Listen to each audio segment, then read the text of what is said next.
कळवा परिसरातून एक मोठी बातमी हाती आली आहे। कळवा परिसरातील नगरसेविका प्रमिला केनी यांनी आता शिवसेनेला पाठिंबा दिला आहे। राष्ट्रवादी काँग्रेसने त्यांना निवडणुकीमध्ये पुरस्कृत केलं होतं। शिवसेनेने प्रमिला केनी यांना तिकीट नाकारलं होतं। त्यानंतर प्रमिला केनी या अपक्ष म्हणून निवडणुकीला सामोऱ्या गेल्या। अपक्ष म्हणून निवडणुकीला सामोरं जात असताना त्यांना राष्ट्रवादी काँग्रेस शरद पवार गटाने पाठिंबा दिला आणि या निवडणुकीमध्ये प्रमिला केनी या भरघोस मतांनी निवडून देखील आल्या। निवडून आल्यानंतर त्या राष्ट्रवादी काँग्रेसबरोबर जातील अशी शक्यता वाटत असतानाच त्यांनी काल शिवसेनेला पाठिंबा दिला आहे।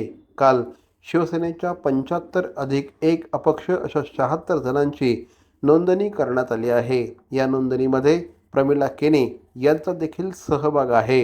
एक प्रकारे राष्ट्रवादी काँग्रेसला हा एक मोठा धक्का असल्याचं मानलं जात आहे।